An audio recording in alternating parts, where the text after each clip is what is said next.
but it's pretty funny. So, good morning, everyone. We're going to talk about, probably a multitude of things, but our main topic is how to deal with internet trolls and all that funness. So this is a weird subject because I do feel like a lot of people get called trolls when they're not trolls. Mm-hmm. And I also feel like I call people trolls when they're just being funny and stuff also. Mm-hmm. So like this is definitely a weird subject. It's kind of odd and yeah, it's interesting. I mean, okay. So we definitely have like, I guess recently there was some stuff with She-Hulk basically like saying, well, they trolled the audience, da da da da da. And there was that, but like I feel like a lot of the audience kind of backlashed against that. I liked She-Hulk. There was stuff with that I actually enjoyed. I know it was your favorite, right? No. You loved it. No, I didn't. The twerking scene was absolutely what you were ranting and raving about. Let me put it this way. The script for that show should be thrown in the freaking shredder. Well, it's not getting a season 2. Yay! Come on, it was fun. The only show I care about getting a season 2 right now is X-Men 97. That's it. Okay, no spoilers. I am going to watch it before. Oh, good! I know. I've heard so much good. I am going to watch it before it ends. I know I got a little bit here, but I'm going to end up watching it. I am not, like, okay, on a scale from, like, Death Note to Invincible, how good is it? Invincible. That's fucking awesome. And what's kind of funny is that the head writer got backlash because he said, I'm a Snyder fan. Wait, really? Which, when you watch a few of those episodes, you can kind of see the influence Man of Steel had. So I'm like, okay, my man. Now, I knew there was a reason why I really liked it. Was that the Beau DeMaio or whatever his name is? Him? Okay. All right, I thought so. That's a shame that it's doing so well and he got canned. Oh, they'll bring him back if it does well enough. Cash speaks, just particularly to Disney. Oh, God, yes. Yes, definitely. Punk, thank you so much. Hey, CJN, Chat, and Tristan. Good morning, Punk. Oh, my God. Oh, my God. You put on the Superman with a mullet. Punk! We had this conversation. No. Mullets are ridiculous. Oh, my God. Well, it was the 90s at the time, so... I know, it was definitely a product of its time. Which is why when people say that, like, they wanted Cavill back with the black suit and the mullet, I'm like, do you, though? Because the mullet doesn't look good. Well, I mean, the black suit's cool, though. The black suit is freaking badass, but besides that... Like, was there a plot point that I missed in Justice League that was on there? For the mullet? No, for the black suit. Well, so the way it typically works, from the way I understand it, is that all the suits are like Kryptonian undersuits, so that they explain that. But I think the way it works, because granted, Zach didn't necessarily explicitly say this in the movie, but he left. Well, actually, he did explicitly say it. When Superman flies up and he does this in front of the sun, he's basically telling you it's a Kryptonian like regeneration suit. Because remember, he gets his powers from the sun. And what color absorbs sun? I mean, the darkest color possible, black. Yeah, black. So here's the thing about Zach. He doesn't tell you, but he tells you explicitly what the stuff he's doing. Yeah, and I knew it was for, the comic that was explained, but I didn't know if they had explained it. I do want to talk about this briefly. Let me show you. What do you think? What are you being so loud for already? Well, see, for that, I'm like, there are so many other... I get that he wants to play Batman, and honestly, I think he could play a pretty decent Batman.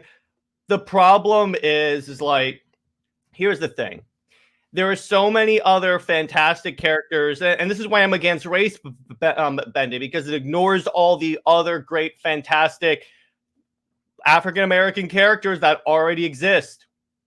Right, and it's the idea of temporary representation, right? Like because it's not gonna last. And it would be before you say, "Oh, he's gonna play Jace Fox." No, I highly doubt Jace Fox is ever gonna show up. He barely shows up in the comics anymore. like we can't even get Nightwing, let alone Jace Fox. I Come know, on. I know. So I get what he's saying because really everyone wants to play Batman, but Right. it's like, nah. See, dude, you could play so many great characters because this dude's a solid actor. It's just Batman, Bruce Wayne, no. No, and I get it. Like, I'm not super against race swapping. It doesn't really bother me.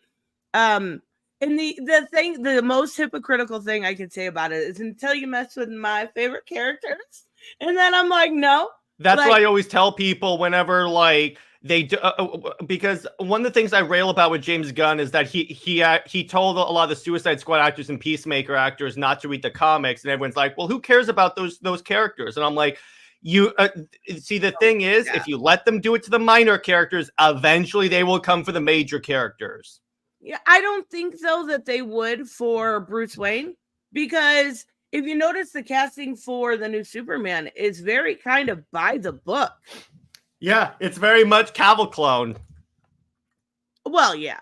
But I mean, like, even like Jimmy. Yeah. Like, yeah. Like, there's really no big race swap characters. I think maybe, if I remember correctly, was Perry?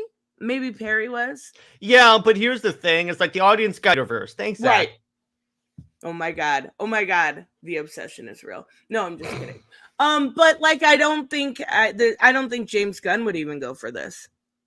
No, I don't think so. But I mean, I never know. That man keeps doing stuff that either surprises or pisses me off, but we'll see.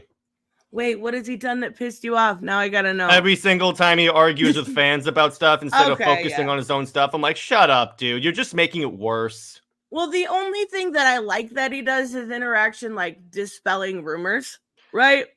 Like, you've got people like what's his name? That Sill guy that randomly makes shit up, and then he's like, no, this ain't real. Well, here's the thing. He's already told us multiple times that unless it comes out of Peter and Mai's mouth, it's not true. So you don't have to say anything again. Right. Yeah, no, I totally get that. But like, also it would get if the narrative gets away from you, people will already start with the kind of rage bait. So I get wanting to dispel the rumors, but at the same time, like, you don't have to do it for all of them. Everyone already knows pretty much who the real good scoopers are. Yeah. You've already got that idea of like, we're not going to believe Grace Randolph. I'm just putting it out there. Yeah. Probably not going to believe Remember when Batgirl got shelved and she was like, no, that's not happening. And then it came out. She's like, oh no, Batgirl is getting shelved. Oh my God. I would love to see though, that raw footage. Yeah, me too. Even though it's probably deleted right now. So I'm like, we're probably never going to see it, which is sad. Well, who's the guy that was going to play Firefly? He's a really good actor. Brendan Fraser. I loved him in like a lot of stuff. Like, he's an incredible actor. I think he could have done the role justice. Oh yeah. I feel like he would have probably also stolen the show. Mm-hmm. But I would love to see it. The problem with Batgirl is that I've seen a lot of the behind the scenes stuff of her like running like this, and I'm like, the hell is this? Oh my God. Have you ever seen those videos? So I don't know if you were like ever watched the CW stuff. Yeah, I did briefly. Yeah, like same. Like, I think everybody's seen at least a couple episodes. Have you ever seen like the behind the scenes when they're filming it? No. Oh my God. It looks like the goofiest shit you could ever see. Like, I have to send you a video. There is one of I wanted to say Ezra Miller. That's not right. Grant Gustin. Well, that's a Freudian slip if ever there was one. Oh my God. I was thinking Flash, but Grant Gustin and then the girl that plays Supergirl, like doing their roles with obviously without anything added. And it's the funniest thing to look at because they're like doing the little arm thingy like they're trying to run like the Flash, and it looks so dumb. Well, arguably, I've long said the way Flash runs in the CW doing this, that looks stupid. How do you make the Flash run without looking stupid? Well, because here's the pretty thing. Dumb too. Well, they had a reason for that because the idea that they did is that he was going after he was imitating speed skater / Olympic sprinter. So at least he had a reason for that. And I thought that was really clever, right? But everybody kind of looks dumb when they're running. So but then this looks stupid as hell. I'm like, what is this? Flash, no. I've read plenty of Flash comics to know he doesn't look like this when he runs. Oh my god, no. Do you know what it is? It's the Bruce Timm influence on DC. Everyone has to be like Rosenbaum's animated running. Oh my god, no, don't do that. Don't do that. Oh my god. Trust me, I do not want any DC projects to imitate the Timmverse. Trust me, I have my very severe problems with that universe. Wait, what about the Tomorrowverse? Have you been paying attention to that at all? Yes, I have. I've been enjoying, for the most part, I've been enjoying it, particularly with Crisis, where they have a universe where Superman is with Wonder Woman because Lois Lane died of old age. So I'm like, yes. By the way, speaking of crazy internet, so when Crisis Part 1 came out and Superman and Wonder Woman kissed, the internet blew up just for 40. The only time that movie was ever discussed was that 40-second kiss. And what's kind of funny, my co-host for the Super Wonder show and I were talking about this, and we're like, because they were calling Superman an adulterer, even though Lois was dead. Oh my god! I'm like, that's not how that works, guys. No, that's not at all. See, I kind of checked out of some of the Tomorrowverse stuff just because I was disappointed in the quality compared to what we got previously. Well, here's the thing. Here's why that didn't really bother me is because on my show, I had Sam Liu on, who was a producer director for a lot of the DC animated stuff. And what he said is they don't have a large budget for any of these projects whatsoever. So once I figured that out, I was like, okay, you know what? I can look past a lot of the really cheap looking animation and such. No, I totally get it. Animation's expensive anyways. Let me get this from Punk real quick. I changed my profile picture last night. I knew it would get you to get the react from you, Tristan. Hashtag bring that mullet Superman. No, Punk. This is an illegal thing. We don't allow this. Wait, Pika's right. Was it really 40 seconds? No, what I mean were they about to fuck? No. I feel like that's a long time to kiss. What I meant was there was a 40-second clip that included a kiss. Okay. I was like, wow, that was a really long kiss in a DC movie. But it was hilarious just seeing the internet melt down. And I'm like, as someone who can't stand Lois Lane, I'm like, I love this. This is fun. Oh, that's so funny. So I do have a question for you before we get to our main topic. That was when I was going through and getting stuff ready, I seen you said you were dropping Wonder Woman from Tom King. Yes. I want to know why. All right. So I gave it 8 issues. So I gave it a fair amount of chance. That is fair, yeah. And because you know what? I've liked Tom King stuff in the past. I like I've liked pretty much all of his Batman run. In fact, Batman Rebirth and Green Lantern Rebirth books were the only Rebirth books I actually enjoyed besides Justice League, but that's because it's Justice League. So right. I tried it out. And it wasn't just the most recent issue that got me out. For one thing, and Tebby is right, it's boring and it took too long to get to the point. But then he put small things in there that really ticked me off. The first part was he revisited Wonder Woman in the contest and then showed Diana punching her mother in the face. And I'm like, I really hate this. If you have some mommy issues, please stop taking on my characters. That was in a, if I remember correctly, they were in a combat thing, right? They were not fighting. They were not fighting at all. And then in the future, he had Trinity punch Wonder Woman. So I'm like, dude, stop it. Then he had the tone deaf veteran suicide thing, which I was like, oh God, dude. Oh my God. Then I saw this. I figured it out. You're offended by good writing. Okay, continue. Sorry, go ahead.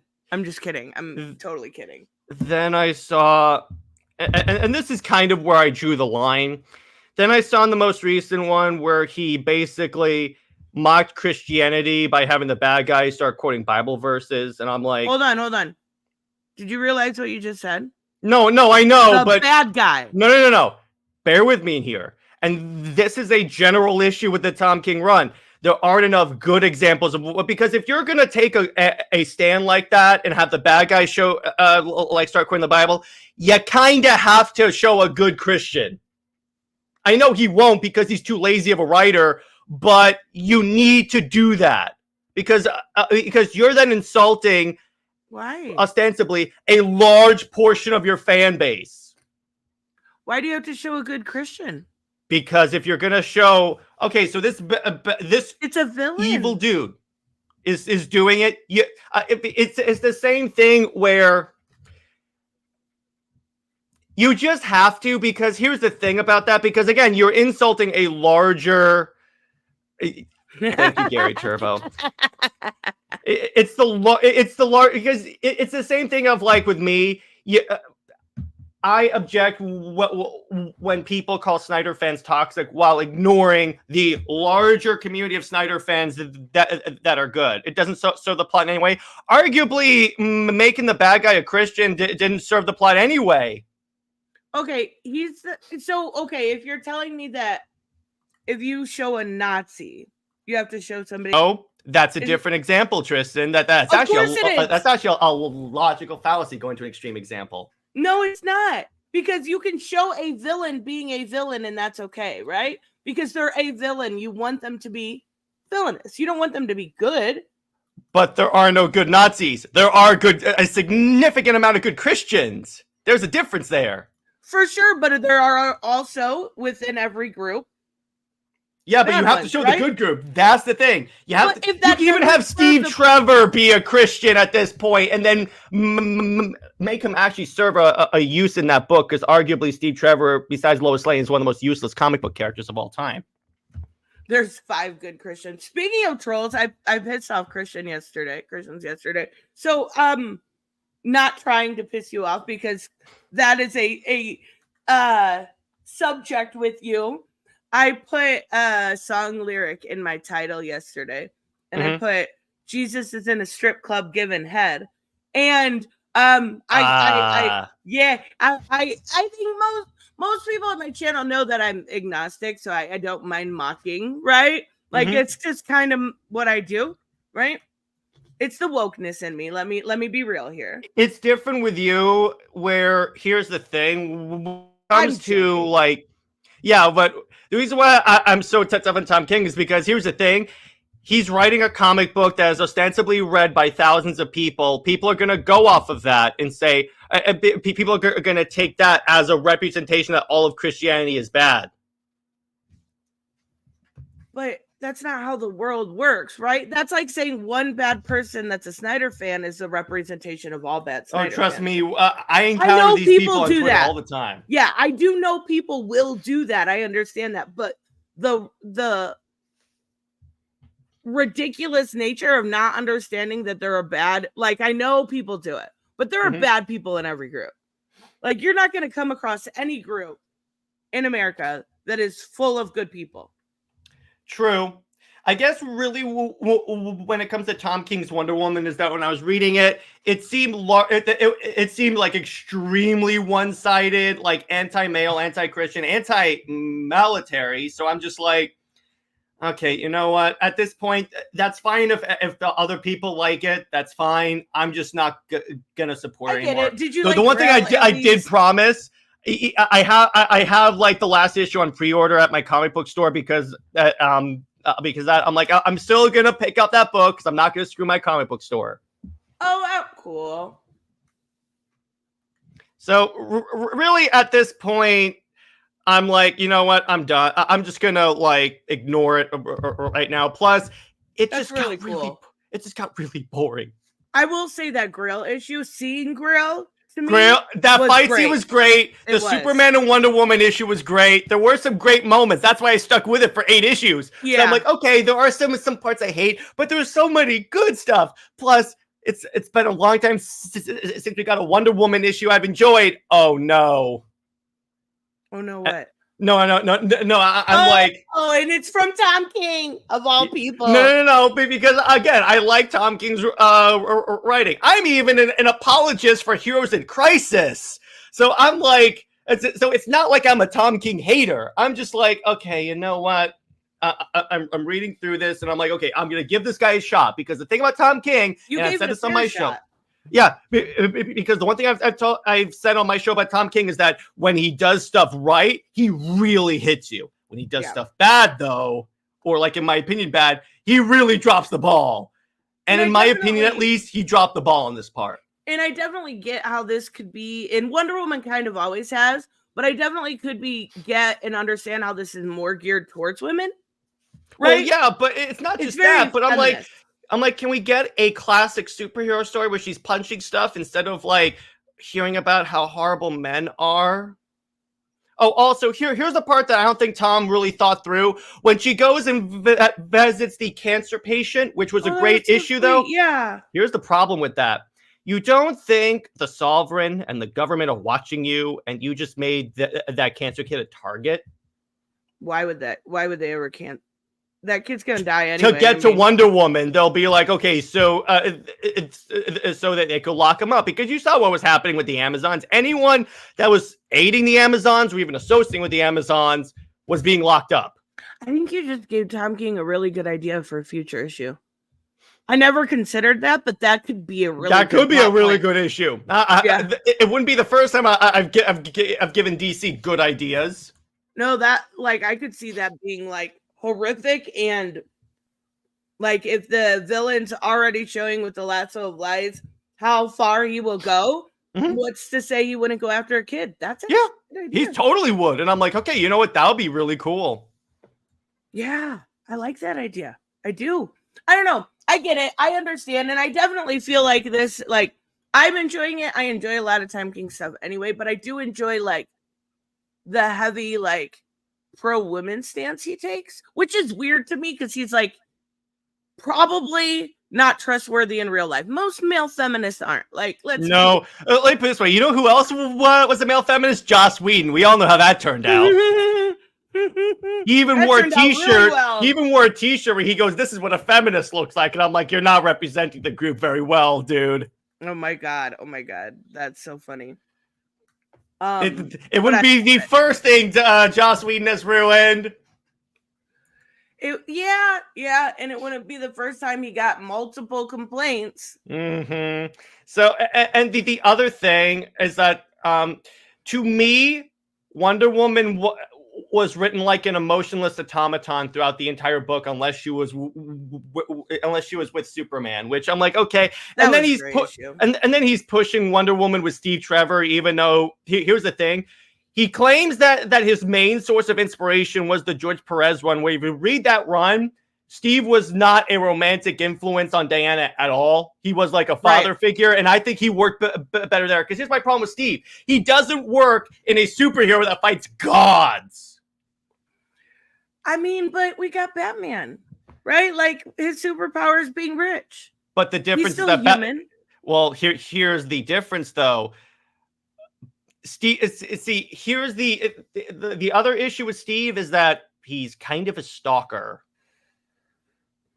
You have serious Steve Trevor hate in your heart. Steve and Trevor, Lois Lane. Yeah, Steve Trevor, Lois Lane.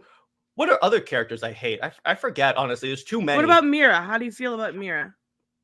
The character or the actress? The character. We don't love Mira. Okay. Love Mira. Are you kidding me? Love her. She's one of my favorite female characters. That's awesome. Robert said Superman Up in the Sky is one of Tom. Again, he's written good stuff. That's why I gave it such a long shot, because I'm like, okay, you know what? Because he's written fantastic stuff. Again, I did a video defending Heroes in Crisis. And like I would say, I usually give something like 3 issues. Mm-hmm. You gave it 8. Yeah, that's totally completely fair. Yeah, Carrie so says, I'm like, you know what? I'm fine with. I get it, and I get not you, but I get Christians get offended, but when it's a villain, I don't see the offense. That's just me personally. I'm not Christian. it's the one-sidedness, because if he had someone else, if he had like Steve Trevor in a church or something like that, and then it's like, okay, so Steve is Christian, so he's ostensibly a good guy, I wouldn't have like dropped the book at all, because I'm like, okay, at least you're showing. That's how easy it would have been to show a good Christian. Just have Steve Trevor in a church. Or have podcast say something about that. That's literally all you have to do. Okay. That's literally all you have to do. But he won't, because because honestly, at this point, I see an agenda. Yeah, I guess I get that. All right. Gary said Tom King Yeah. should know that not all women are innocent. White women own slaves. Jesus, Gary. Wow, we went there, huh? Speaking for all white women, we are not all terrible people. At the Council of White Women, we decided it was white men's fault. Just putting it out there. Yeah. Oh, goodness gracious. So Jared, should Steve run and hide like Lois? If I were writing the book, hell yeah. Oh my God. But did I tell you I invented something that the internet's running with?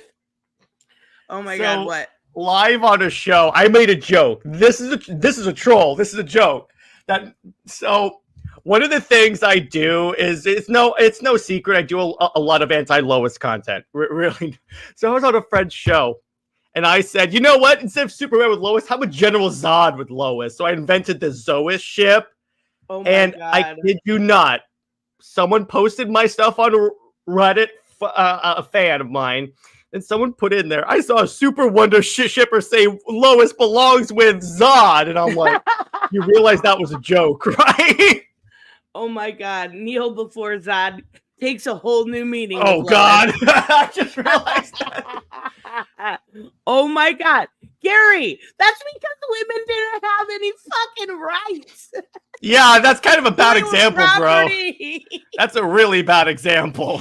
You could get one for fucking a nice lock of land or some animals. Like, but I will say, to kind of go on a little more positive note. So the part that kind of touched me recently is on my 1K celebration live stream. Someone posted that I gave Superman and Wonder Woman fans a place to hang out. So I'm like, okay, you know what? Cool. You know what? Because here's what you have to understand. Speaking of trolls, and Robert, I'm not talking about you. I have to say this right here. With the Lois Lane and Superman, really the Superman fandom in any way. If you deviate in any way from what they want Superman to be, which is Christopher Reeves only, they will come after you like rabid dogs. Really? Oh yeah. Like when I first, I believe, you remember when I did my very first anti-Lois video? They came after me. I remember that. They still do, because of my Superman and my whole show devoted to Superman and Wonder Woman. So at this point, I just ignore them. But it's kind of interesting, because the number one comment I get is, I thought I was the only one that thought this way. And I'm like, there's more of us than you really think. That's actually pretty funny. Like, I think there's some funny videos too out there talking about live action, but they're talking about Lois and Smallville, and they go through a season and see how many times she got knocked out or how many times she was useless in the plot. Like, all the time. I love Smallville. I love that show. It's great. But Lois in that was always like, oh my God, we're almost to the bad guy. Come on, hurry up. Hit in the head, knocked down for the whole fight. And then she doesn't get to see Clark do anything. Yay! I'm only kidding. But really, yeah, it's like, to be clear, I've been very clear about this. I make a distinction. I hate comic Lois. I like movies and TV show Lois, because there have been great versions of that, like Superman and Lois, Snyderverse. There have been really good versions of Lois in the TV shows and movies. Comics, no. But someone, so I have a viewer that makes up various nicknames for Lois. Like, someone called her the Super Shrew. So I love that. I love it. Someone called her the purple-eyed devil. So oh my God! Yes. Robert said he still wants round 2 for the Lois Lane debate. He's fixated on you thinking that, like, it's okay to have different opinions. It's funny. Yeah, I got news for you. It's not. I'm not changing my mind on the Lois Lane hate. That's like that goes back years and years and years. I really, you mentioned Superman and Lois with Tyler Hoechlin, or however you Mhm. say his name. I think the girl's last name is Tulloch. I actually didn't like her look at first. I thought she looked very It like, grew on me. yeah. Like it was her personality and the way she played Lois that actually did that role so much justice. Yeah, objective, and it says a lot if a Lois Lane hater like me wants wants that show to continue. Yeah, and like she did a really good job with it. So there are ways. Like, but she also had agency, right? That's a big difference. Well, because it was also called Superman and Lois. Right, and I understand that, but she wasn't just Lois Lane. She was Lois Lane reporter, mom, super wife, all of these things that worked for her as compared to just, it's Lois. And she had a pretty good cancer arc throughout the most recent season, which again, so here's the funny thing. When we were reviewing Superman and Lois, it took a while because I was like, okay, so let's see. Watching through it, we were taking bets on like if there's going to be an action scene in the episode because there was like weeks where there was no action scene, and it got to the point where if I lost, I would have had to review a Wonder Bat comic, which to me that's like weird. Well, it's not weird. It's like it's the biggest like oh no, but I never lost. So because my prediction is that it wouldn't be the last until it wouldn't be an action scene until the last episode. Guess who was right? That's so funny. Tyler Hoechlin was good in Teen. He's a great actor. I really like his range. I think he deserves more work. Robert said, "Nah, I just wanted to bait a sane Lois fan." I just wanted to, yeah, exactly. And hey, Robert and I have had this conversation, and he's about the only one I could stand right now. Betsy Tulloch, that was her name. Thank you, Michael. She did a great. Like at first, I was like, I didn't like her look. It's like, you read comics and you have this idealized version in your head, and her look to me looked like the Queen of the Trailer Park. And I was like, this isn't Lois Lane. The Queen of the Trailer Park. Yeah, it's like she's the hottest chick in the fucking trailer park. Like, not in the whole city, in the trailer park. But she really did the role justice, and she grew on me very, very quick. Yeah, I agree. Oh, goodness gracious. All right, let's talk about them trolls. So what's the worst you've had it? Well, okay. So I've encountered people, but I'm going to give you a little trick that I've learned. If you're debating with someone that has like an anime, cartoon, or comic book profile picture on their Twitter, chances are they don't know what they're talking about and that they're just pirating comics or just taking things out of context. I've learned that because it's like, because the people I've encountered is because I debate Super Wonder and I debate the comic accuracy of Zack Snyder's movies.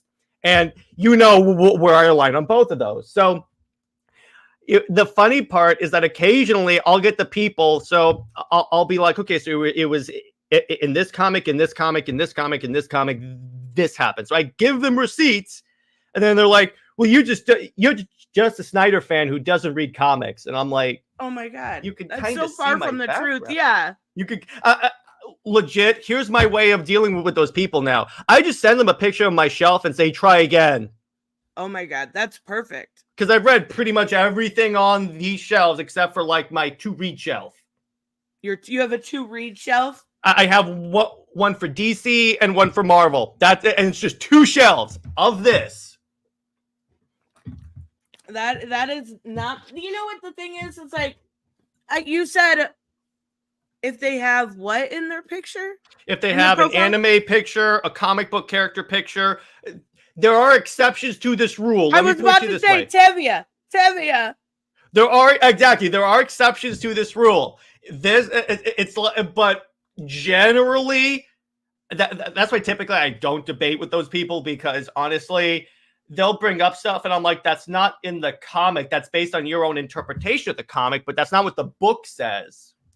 Right. And I do think like when we're reading books, sometimes we put things that aren't in there necessarily, like we'll headcanonize thing. Like I do that shit all the time.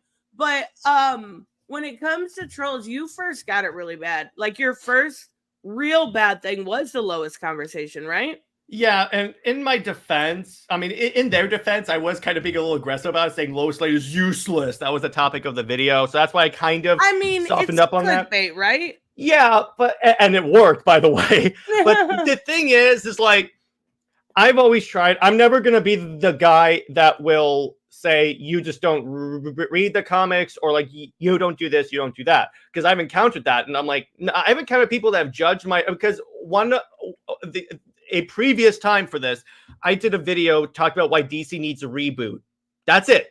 I did not. I even said you can keep the LGBT characters. I'm saying that for a very specific reason. So I posted that in a Discord server, and the number one response was, but that would get rid of the LGBTQ characters. And I'm like, I literally said in the video, you keep them. It's just you have to better write them. And then it's like, I come to find out they had not even watched the video at all. Oh so my I'm God, like, that happens all the time. Yeah, so I'm like, okay, fine. At this point, I was like, that, and then the Lois Lane thing happened, which I'm like, okay, fine. I'm just gonna ignore people at this point. But the funny part is that it wasn't until I started posting, I started doing the Superman Wonder Woman show, that they really started to like come after on like Reddit or occasion on YouTube, because all I do in that show with my co-host is like talk about like the history of Superman and Wonder Woman, the real history, and like the problems with Lois. So I guess that kind of makes sense. But it's and Tevye, why Reddit? Because I just like sharing my stuff, and plus it wasn't really me sharing it to Reddit. It was like a viewer was sharing my stuff to Reddit, saying, "Hey, look at what this dude was talking about. He knows what he's talking about." And I'm like, I do know what I'm talking about because I'm the Lord of Comics. But, but that's my title on my show. But overall, it's just, and it gets really bad from the Snyder community. I mean, the anti-Snyder community, because honestly, here's the thing. It's like, let me put it this way. I'll post a video just saying, hey, I like this scene from the Snyderverse. That's it. I'll get called a Snyder cultist. Okay. So I am really bad about saying Snyder cultist. And almost every single time I try to say, no, there are good Snyder fans. We've got people like Jared and people like Pika. Like, there are very good Snyder fans. I think the problem with that is, well, we've kind of talked about it before, is like, you know, the bullshit from people like what's his name, Film Nation, I think it is. Mm-hmm. Like that one, it seems a little unhinged. The way that they go about things with like release the Snyder Cut was fine, and then when you got the Snyder Cut, it went to the sell the Netflix thing, right?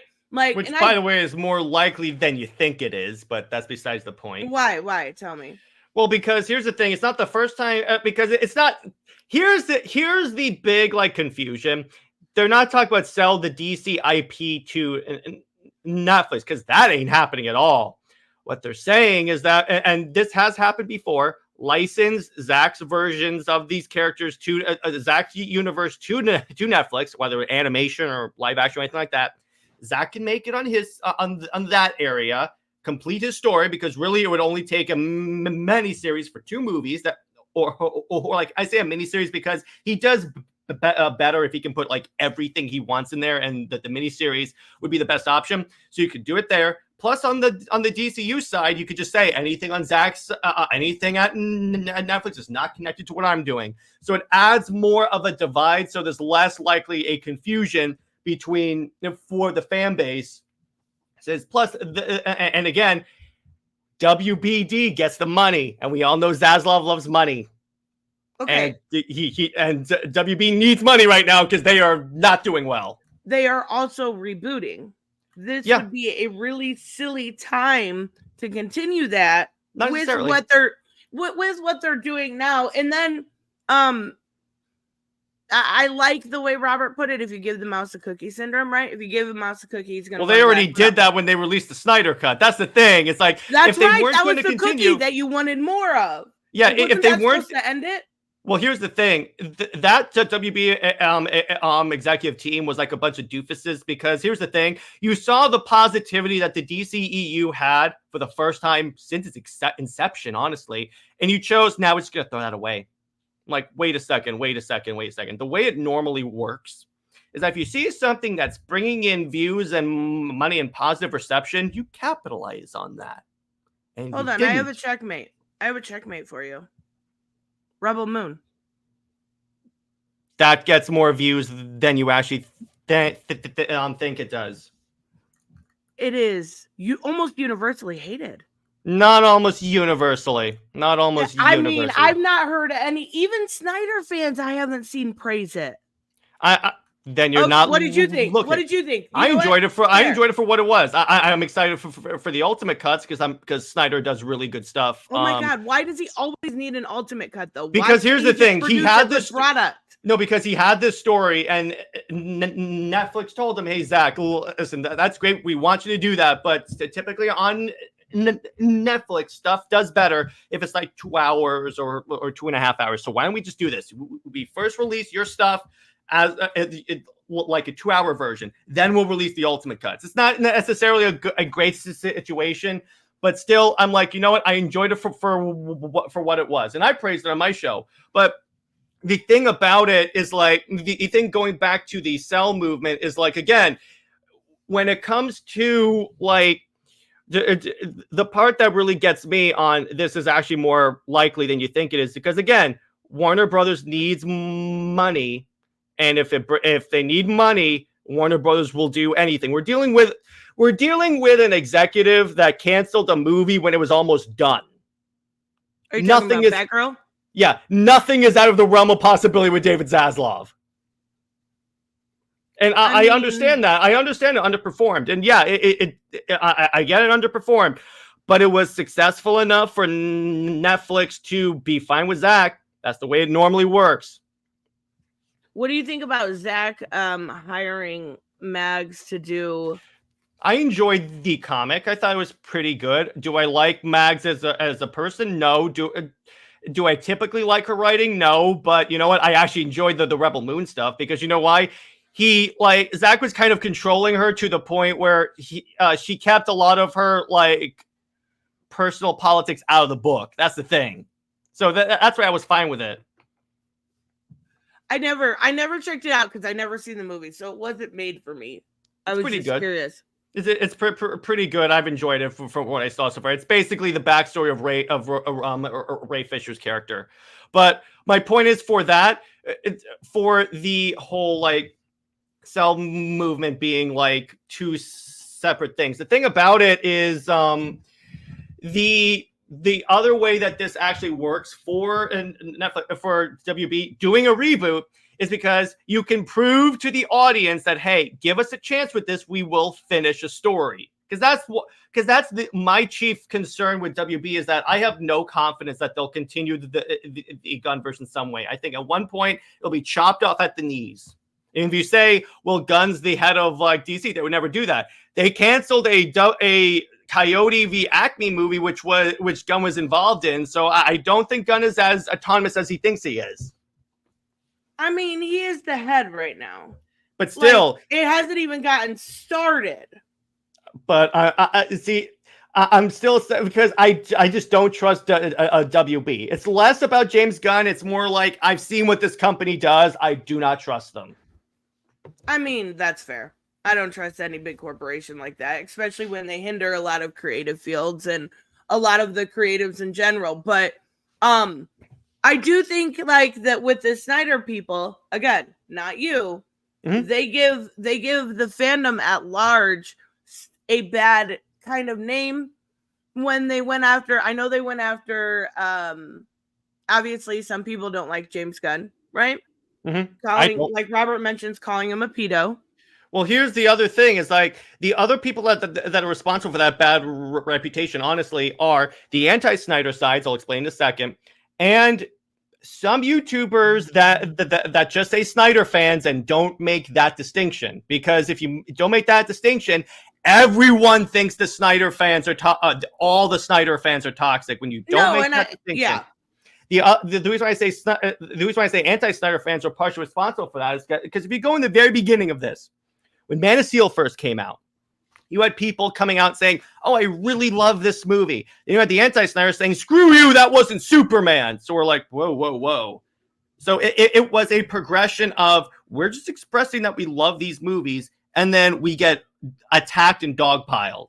So Yeah, but really, people are it's a allowed to response. not like it, right? No. I'm fine with that, but you have to say, I personally did not enjoy that, but I'm fine you did. You don't say, screw you, that wasn't Superman. I mean, but that's how, yeah, I get it, but that's how fandoms are, right? Everybody kind of fans a different way. No, I know that, but where I object is the holier than thou attitude a lot of these people have. Because speaking of trolls, here's a tweet I saw like yesterday, as a matter of fact.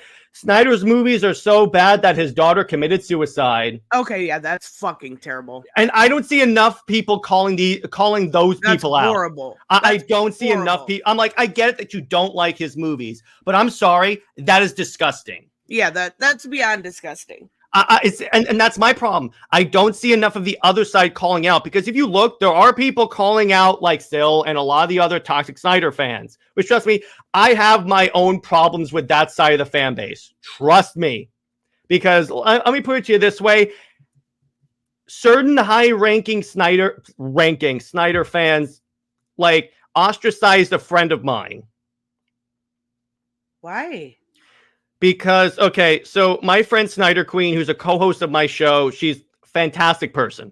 Mm-hmm. So she was one of the people who started the Cell movement just purely as a, hey, here's how this could happen. That's it. Okay. That's it. But then the other side of the Snyder fandom tried to take credit for starting the movement. And at one point I was like, first off, I was there, so I know she started the movement. Right. But second off, who cares if let's say the stars align and it happens? Who cares who started it? Right. It's the point of it's in motion. Yeah. The point is you get the movies, either in animation or live action. By the way, anyone that tells you that they won't watch it if it comes back animation is lying, because I guarantee you, if Snyder came back and said, hey, listen, guys, the only way we can do this is animation, can we do this? Everyone, including the Snyder fans that are like live action or bust, they'll watch it. Wait, there's people that are saying in live action or bust? Yeah. And they're lying. I guarantee you they were watching it. I guarantee you they were watching it. By the way, I'll watch it either way, because I'm of the opinion that as I am 100% certain it will be finished in some way. Does that mean live action? Not necessarily. Animation could. 100% certain of anything. Because they continued the Michael Keaton Batman universe and the Christopher Reeve Superman universe, at least in the comics. Yeah. There's too many ways that this could happen for me to say there's no way it's going to happen. No, I don't necessarily disagree. And they're doing that new, and I don't know too much about it, but the Absolute. Yeah. Kind of like the Elseworld type thing. Bring it back, basically the new 52, baby. Let's go. I thought it was funny because the Snyderverse is literally coming. It's just Scott Snyder. Yeah, exactly. That's, it's kind of funny. You tricked me on that because I watched that live stream because I saw Snyderverse is coming back. I'm like, wait, what did I miss? What did I miss? And then I saw Absolute Power, and I'm like, oh, well done, Nerdette. Well done. Just not the one that everyone wanted. By the way, that's the other troll group that I have encountered. Again, not talking about you, Robert. The anti-New 52 crowd. Because, oh boy. Like, what is I know there's issues with New 52, but what do you mean? Well, there's for one thing, the people that don't like Superman and Wonder Woman together, which I'm like, okay, fine, fair enough. It's not for everyone, right. even though it's so like a ridiculous amount for a Superman and Wonder Woman book. But it's like the people that said like New 52 Superman was dark and dreadful and dreary, and I'm like, if you read his book, no, he wasn't. That was only when Tomasi got on the book, ironically, and when he got to the DCU era, for a significant portion of his book, he was Superman. He was the regular Superman. Particularly if you read like Superman and Wonder Woman from the New 52, he was pretty much Superman. By the way, my favorite part of that book is when he fights Apollo, the god of the sun, And Apollo doesn't know how Superman gets his powers to be blasted with sunlight. And then Superman goes, Right? You don't know that much about me, do you? That's good. I wanted to highlight this. James Gunn does not know nothing about or anything about DC Comics. He just wants to put his bizarre anti-heroes and wife on screen. When it comes to obscure characters, he knows. When he knows obscure characters, he knows. The problem is that I'm not convinced he knows about the major characters, because when he has talked about the major characters, he's insulted them. How? When? Superman has the poop thing in Peacemaker. That's a joke. It's a joke, Jared. It's a joke. Hey, I'm just using the. But you said when he talked about it. Yeah, that's not him. That's a joke. Well, in a show. Also in the past, because he did an online thing. And look this way, I could see where they're coming from, because he did this forum post, I believe, on which superheroes he would have sex with, and went to graphic detail about like Wonder Woman and stuff. So I'm like, until I see Superman, I'm gonna make a determined. I'm not gonna try. I'm not, because my whole thing about James Gunn, I'm not gonna automatically go DC is saved, because as far as here's what people are ignoring. Because if you think that, you think based upon James Gunn just parading comic book creatives and like throwing stuff at the wall, that like Superman is saved, you're just preparing yourself for possible disappointment. Because what happens if Superman comes out and it's bad? What happens? What happens if Zaslav pulls another pulling the movie before it's released? Unfortunately, that's a possibility in these nowadays. Sure, but I want to go back to this because I'm going to start a poll. I think most straight men and bi-curious women would sleep with Superman. Oh, yeah. So what's the issue with that? I mean, Wonder Woman. I've said Superman. No, but the problem is that he went to vaguely misogynistic territory about Wonder Woman doing stuff. So I'm like, I mean, everyone's got. I don't kink shame. The point is with this is like, I'm just like there is enough in there that people's concern is noted, is legitimate. Do some people take it extreme? Yes, 100%. I'm going to admit that.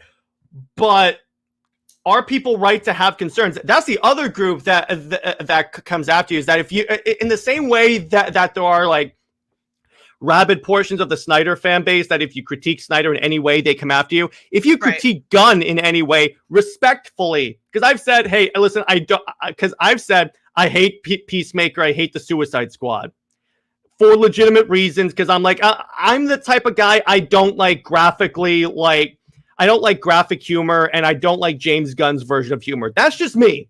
That's just my preference. And I've taken heat from that too, because I'm like, but it's like, it's just my preference. I'm not attacking James Gunn. I'm not calling him a child lover. All I'm doing is I'm saying I don't like what he has put out with DC so far. Do I like what he's put out with Marvel? Yeah. But with DC, he has not impressed me either. If he had come out and I'm like, I love Suicide Squad and Peacemaker, I would be a little more confident. So okay. I'm just like, nah. But you've seen that he can do really great character work with Marvel stuff. Because I've seen too many creatives. Joss Whedon is one of them, where they do great with Marvel, they do crap with DC. Just because one does well, I object to the whole, oh, he did great stuff with Marvel, that means he's going to do great stuff with DC. And I'm like, not necessarily. It can happen. Let me put it that way. It can happen. I'm just not taking that as a guarantee. So you're not really into the, like, I guess I would call it elementary humor. No. But what if it fits the character? So obviously we're not seeing, so you just don't like those characters. I just don't like that humor at all. Here's the thing. That's not Peacemaker. Because I've read earlier Peacemaker. Because, it's kind of funny. When I read the first volume of Blue Beetle, like when Jaime first showed up, and Peacemaker shows up, and I didn't know who the hell it was. So I'm like, who's this guy? I like him. And then when I see Peacemaker, I'm like, Gunn butchered him. Peacemaker, Vigilante. And again, Vigilante, I will say, is a different character, but Peacemaker, no, he's very different. I can disagree on that.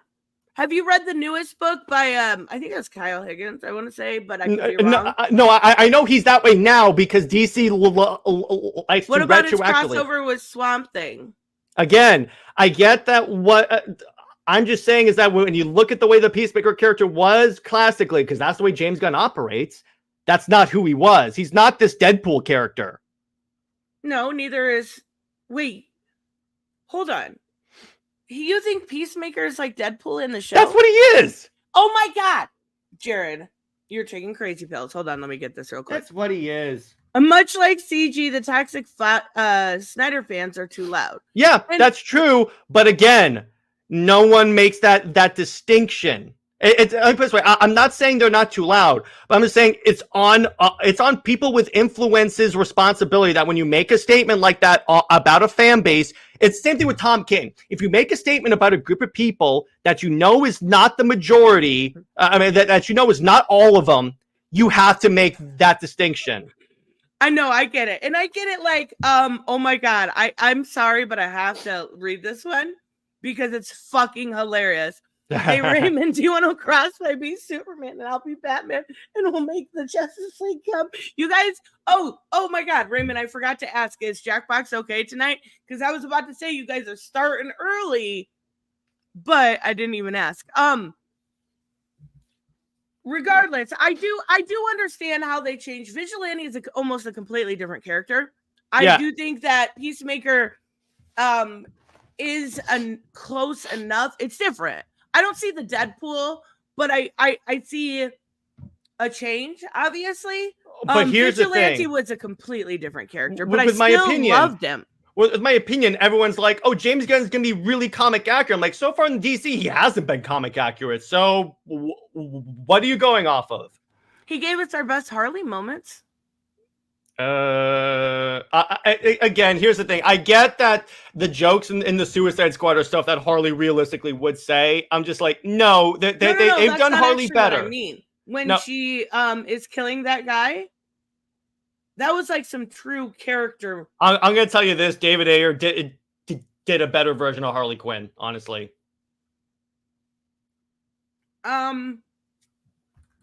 Strong disagree. Though I like the booty shots, but strong disagree. Yeah. I think we got... No, don't get me wrong. That's one of my guilty pleasures. I like that movie. Me too. I know a lot of people don't, and I don't get it because it's just dumb fun, right? Another movie destroyed by Warner Brothers. Yeah. They made it's funny how that works. Trailer. But I disagree because I think the growth we got with Harley in the Suicide Squad was a lot more apt than what we got from even Birds of Prey or the first Suicide Squad, because we actually got to see her grow a little bit as compared to David Ayer. She was just like comic relief and booty shots. Reportedly, in the actual Ayer cut of that movie, she does go through growth. That's the problem. WB cut all the character growth in all of these movies. Remember Ray Fisher's Cyborg in Justice League? Yeah, and blame the director. Yeah. So I'm like, it was kind of funny. When I was watching the Snyder Cut for the first time, by the way, I've watched it now 17 times.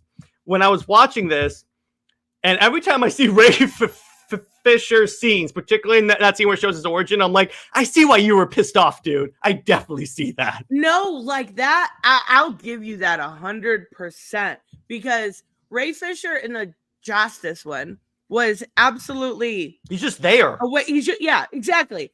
And he actually had real, like, decent characterization. Not even decent, good characterization. And it was a big focal point. I mean, hell, he gave me the tagline for my channel. I'm not broken and I'm not alone. That's it. Just kidding. I know he hated the booyah thing. Yeah. And it's kind of funny the way he played it. You could see it in his face. He's like, booyah. Yeah. Like, I got to do this. I have to. Here it is.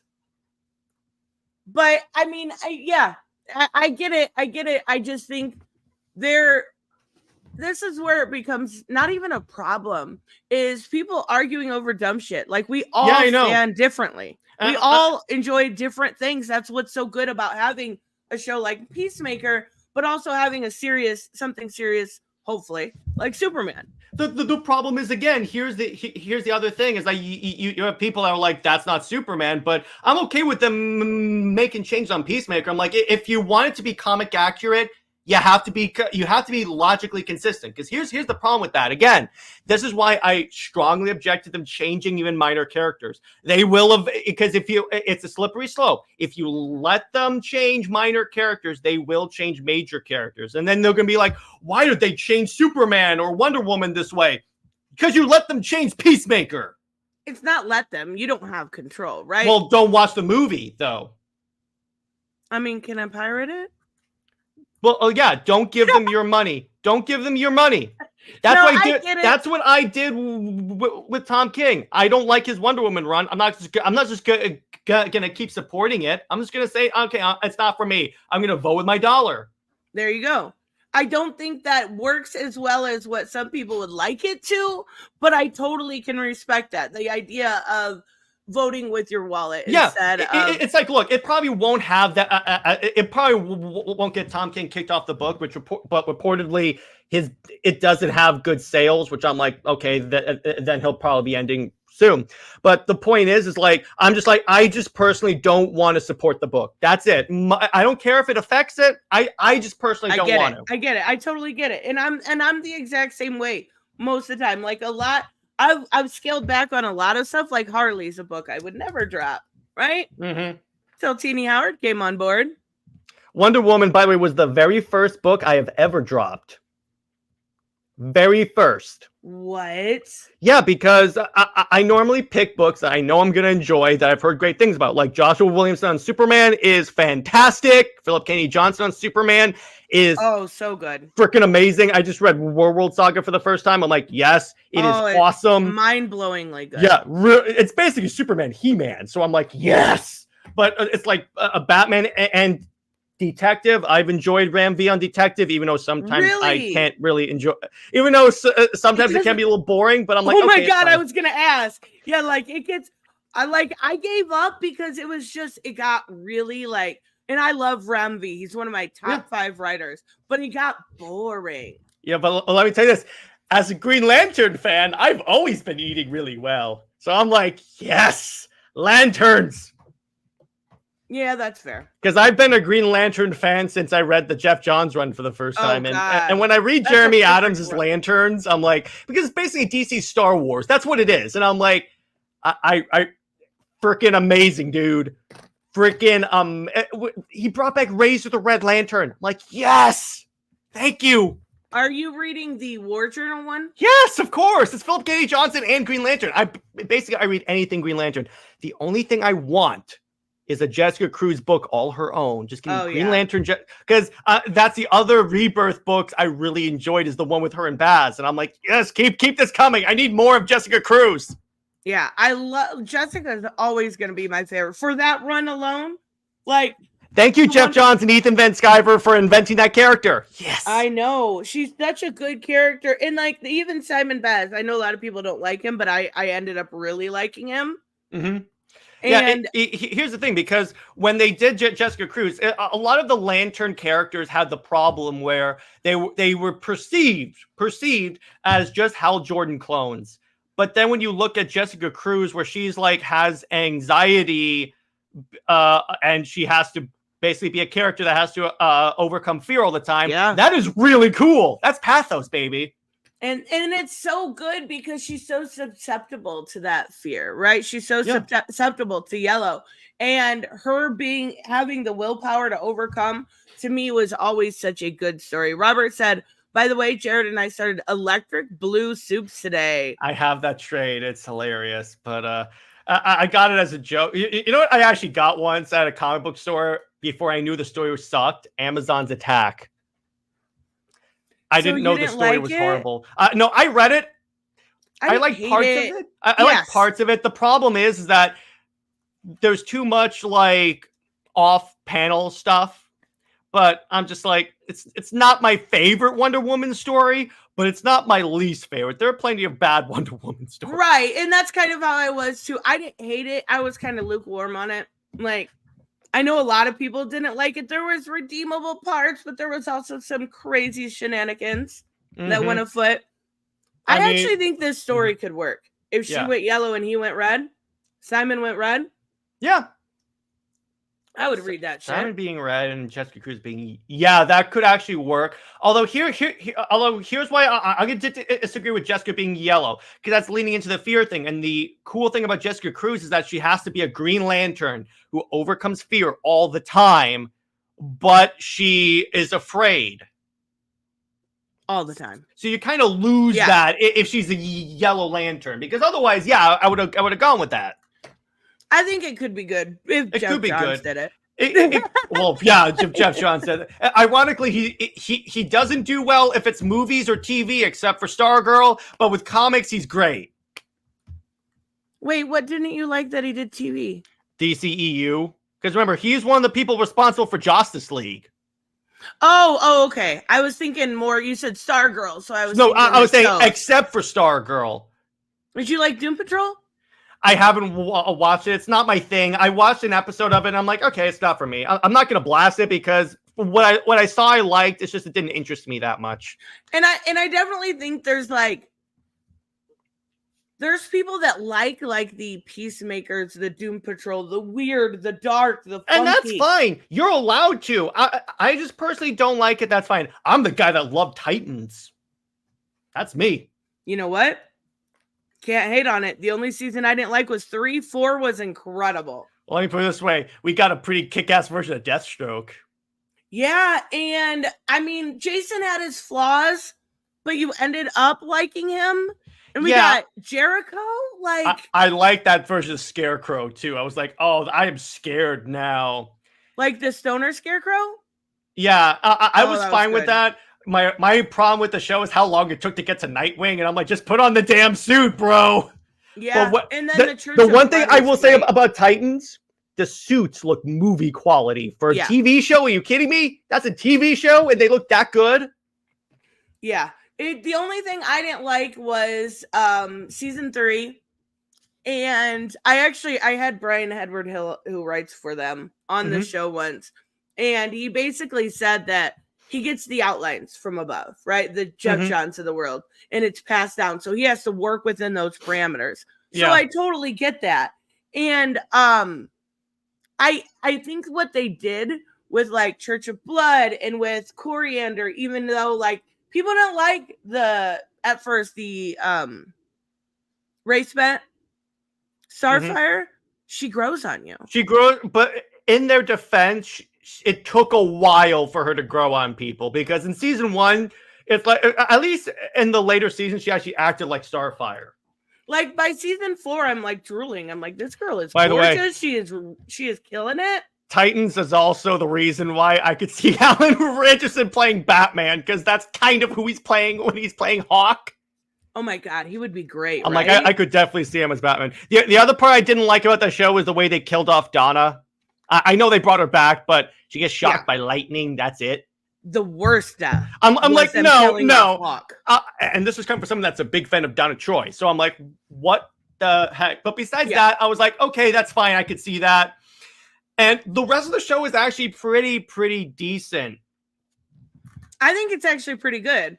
I hated that Hawk died because I thought he was such a great character. No, don't kill him. I love that guy. He was him and Dove. Their relationship, their whole deal was at the heart of it, and then you kill him. Yeah, in a really dumb way.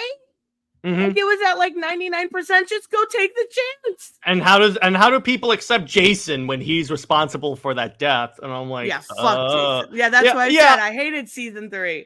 But by the way, it's funny you should mention them only getting the outlines from above, because that's how the DC animated movies worked during the DC AMU.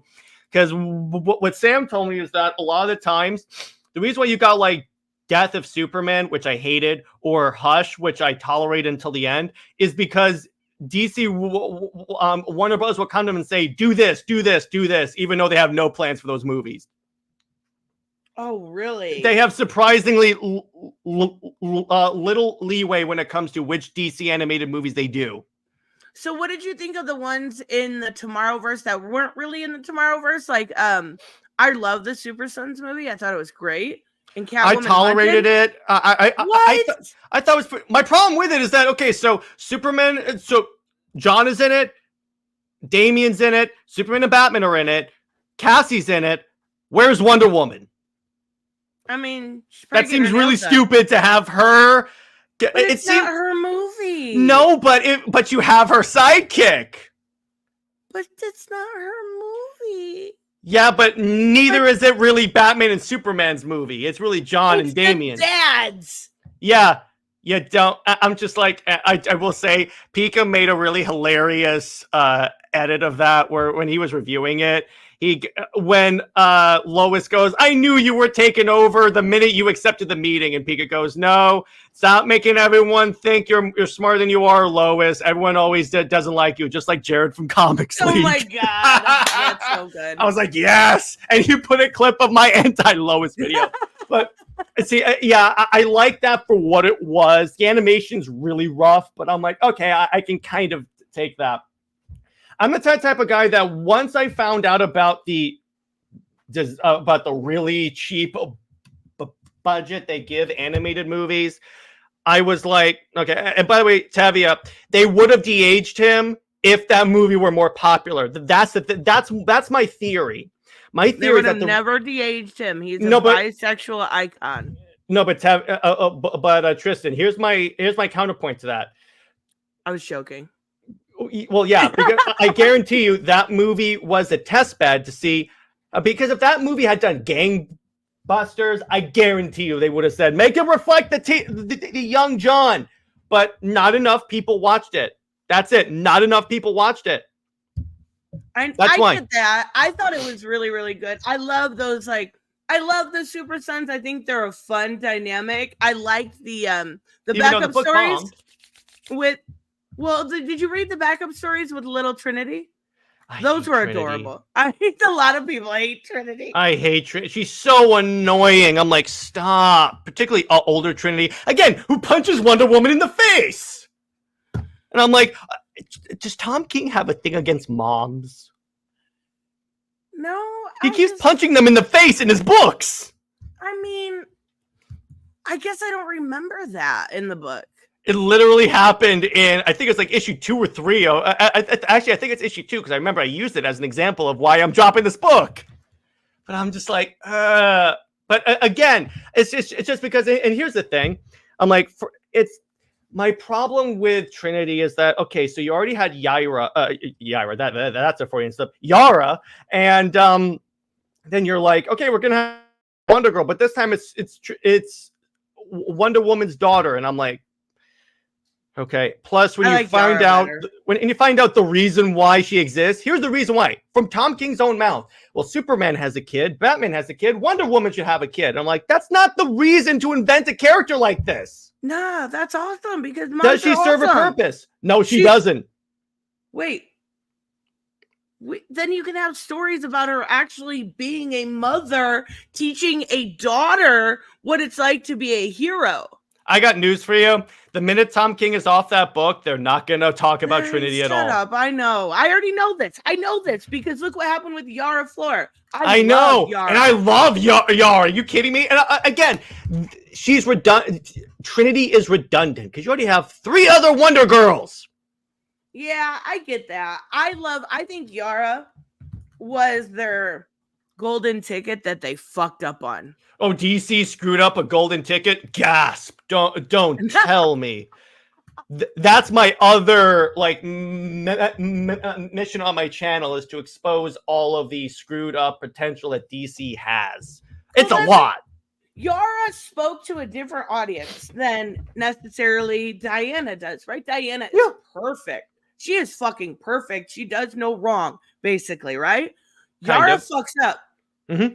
Yara has a potty mouth. Yara is a little more spicy. Yara is different, and it could bring in new fans of Wonder Woman, and they were like, nah, just playing. And speaking of potty mouth, that's the other problem I had with Tom King's book is that everyone curses in that book. And I'm like, it's a bit much. I get that it's appropriate sometimes when you're dealing with like Steve Trevor in the military, but it happens too much where I'm like, no. Oh my God, that's actually funny because Yeah, do we even know? that too. Do we even know yet? Well, they kind of no. They answered that with the sovereign saying, "Oh yeah, you're adopted." Well, it's the lady in the beginnings, baby, Yeah, right? it's a lane in the beginning, which I will say is in Wonder Woman's character to adopt the kid. But that's the other thing. There's supposedly this Amazon that went around killing people. We haven't seen her since issue 1.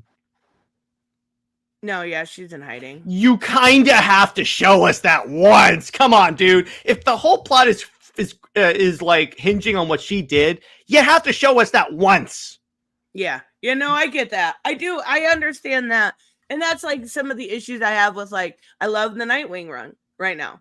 But they're completely forgetting about Heartless.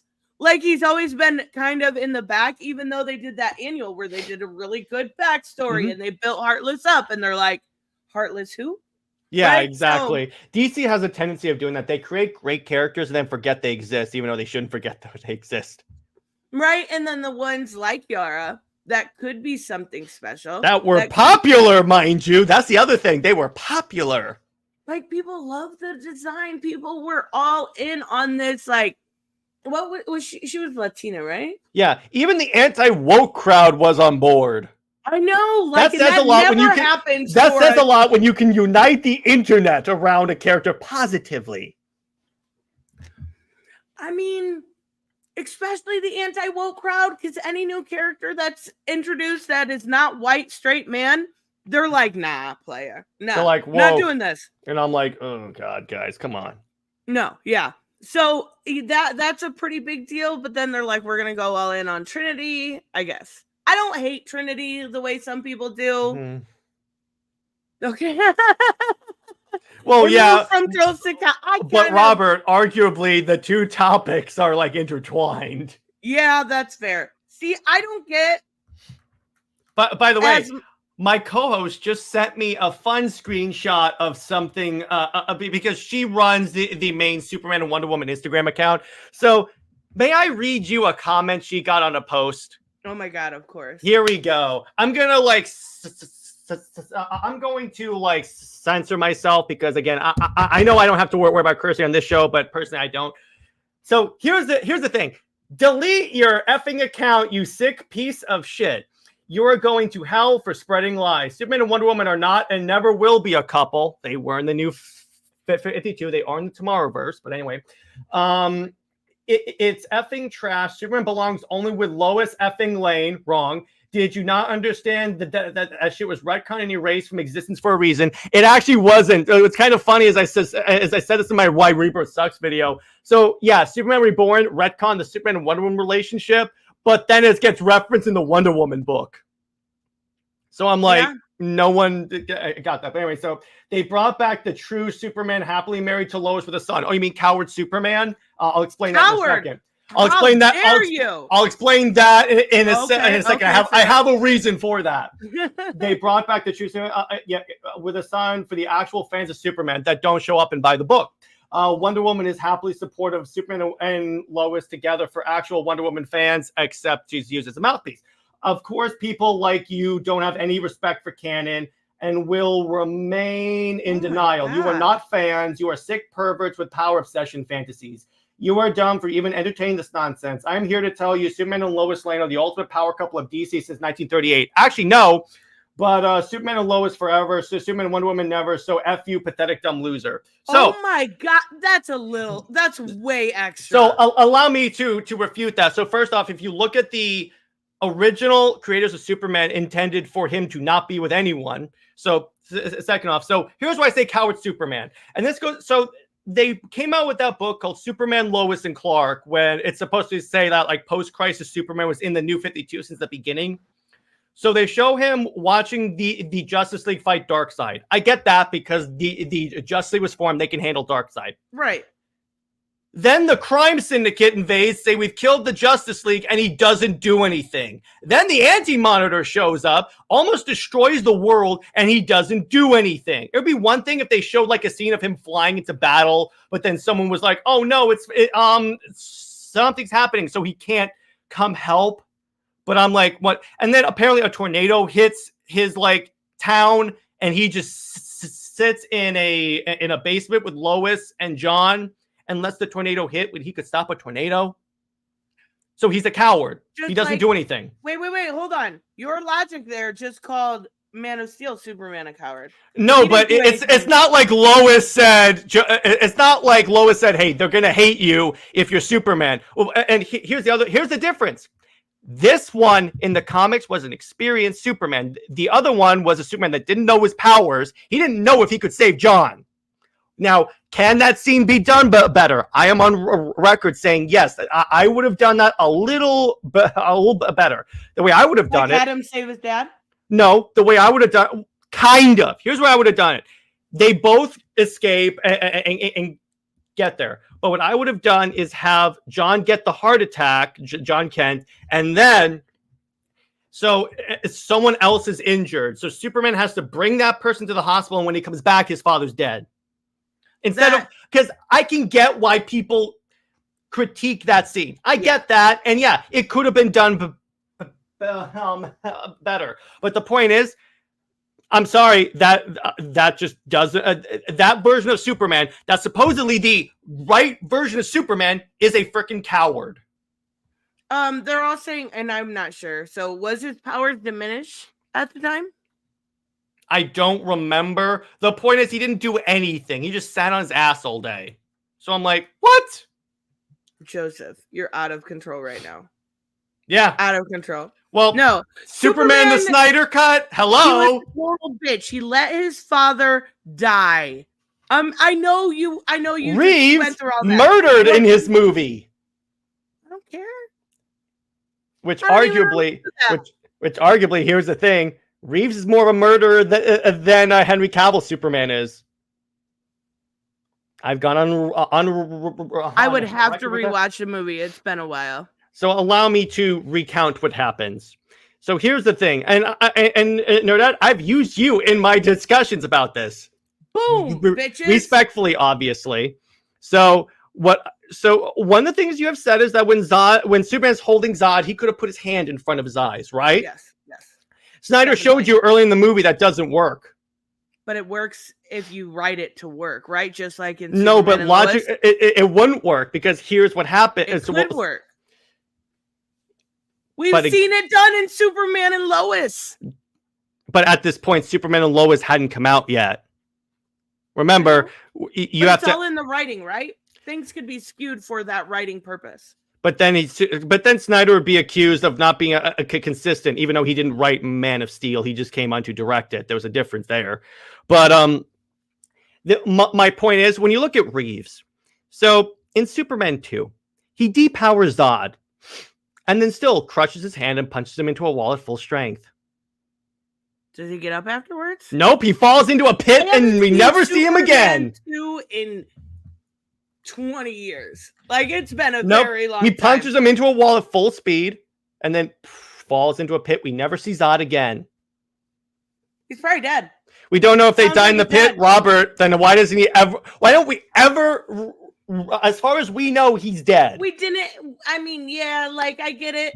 We didn't see him murdered technically, but it sounds like I don't even remember that scene. Regardless, I'm not saying the pit killed him. I'm saying Superman punching him across the room into a wall at full strength. That killed him. Because at that point, Zod was a human.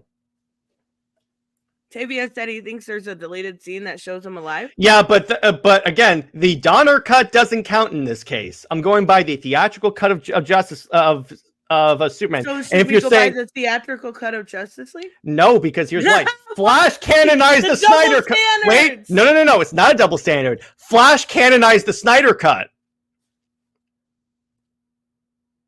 Okay. Yes, there you go. Then we need to go with the Snyder cut as the canon cut of Justice League. Yeah, I'm fine with that.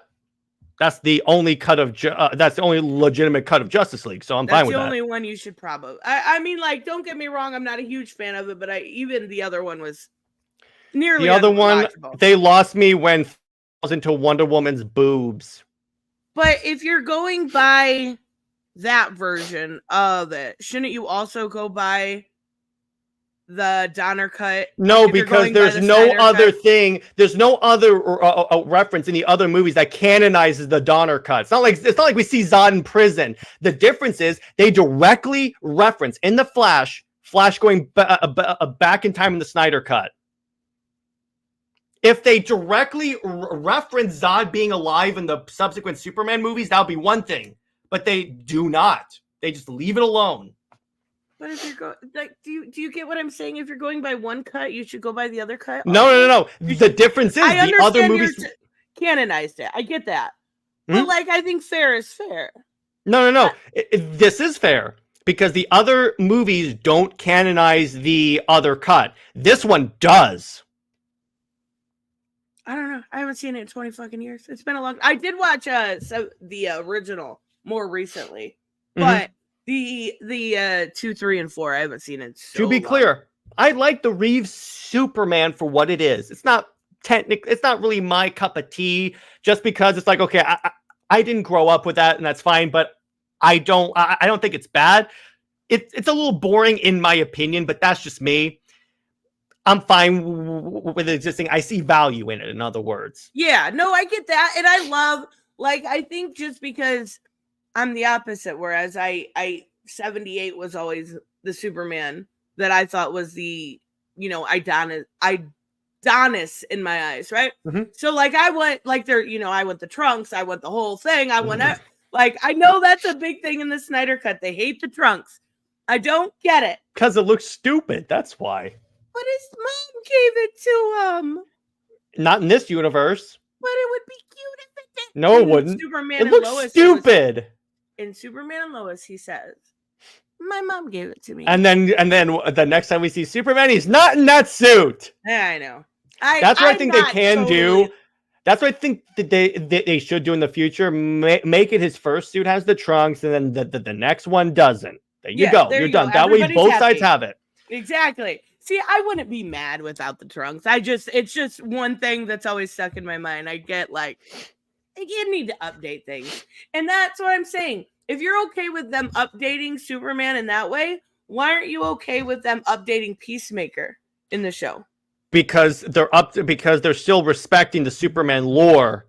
They're not respecting Peacemaker's lore. When they update Superman, they're still basing it off the comic version of Superman. That's it. With Peacemaker, he deliberately ignores it. He actually told them, "Don't read the comics." I'm like, oh, really? James Gunn told John Cena not to read the comics.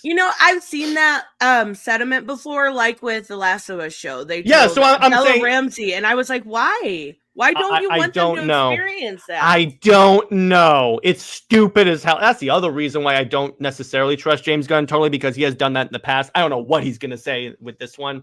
And by reportedly, Snyder, and Pika makes a good point, Snyder tried to put the trunks on. It's just the way the suit was made, they couldn't figure out a way to make it work. And I have no issue with updated outfit. Like, I think they did great in his suit. I'm not saying that. I just grew up with the trunks. So I look at that as a Superman thing. And like, I get, like, it's kind of cheesy, right? It really is. It's like its undies are on the outside. Yeah, it is. It's weird. It's just something that is in my mind, if that makes sense. Fun fact. Here's actually a really cool fun fact of the Cavill Superman suit. In the S, there's a Joseph Campbell quote in Kryptonian writing. Really? That basically summarizes his whole journey. It's basically like it's basically the Joseph Campbell version of the world will rally behind us. It's like they will join you in the sun, Cal. It's basically that. Oh, that's cool. That's the thing. Snyder's movies have so many details that's one of the reasons why I like them. They have so many details in there that when you actually like find them, you're like, oh yes. Even Wonder Woman's sword has meaning behind it. So I'm watching this and I'm like, oh yeah, this is actually really cool. Wonder Woman is easily the best female superhero movie ever made. Oh yes, 100. The first one, 100%. I will stand behind. I will defend Gal Gadot's Wonder Woman movie till the day I die. Same reasons I will defend Man of Steel, but that's just me. Oh, Wonder Woman, like That movie, I don't even have to be an emotional mess, and I put on that movie, and I'm like, it's so fucking good. Why am I crying? It makes no sense to cry. Like, just the music, everything. Yeah. We have like Daniel, respectively, completely disagree with you. Harley Quinn show is the fucking GOAT. Best animated show besides Invincible ever. The difference is that the Harley Quinn show is more accurate to the way Harley Quinn is. Peacemaker's not. I mean, I get that. But Peacemaker was so much fucking If you care about comic accuracy, you should care about the other one. I care about what I just literally said in the beginning. I don't hate race swaps and stuff. I'm not targeting you. Beholden to the canon. To be clear, Tristan, I'm not directing this at you. I'm directing it at people that want comic book accuracy. It's gotten to the point, by the way. Here's some trolls for you. You ready? Where if you show them that some points where Snyder was comic accurate, they will say, we don't care about comic accuracy. So you literally cannot win with these people. Well, I'm it's not that I don't care. I don't want to see Batman, be a completely different character, show up like and act like Constantine or something. You know what I mean? He wasn't a different character though, but okay. I'm not saying that at all. Ben Affleck's the best Batman there is. Like his emotional depth is incredible. Yeah. He got Bruce Wayne. He's not the best Batman. He's the best Bruce Wayne. He got the approval of our good friend Kevin Conroy. Oh, that's incredible. Conroy that's gotta be like a stamp you wear on your chest, proud. Yeah, because Conroy is on a record before he died of saying, because he was asked, who's your favorite live action Batman? And he goes, I think Ben Affleck got the balance of Bruce Wayne and Batman really well. Yeah, and I completely agree. I think his acting just as Bruce Wayne, that brooding like beauty of it all was so good. And I think Daniel's a troll. No, he's a viewer of mine. He's a cool dude. Anti-white.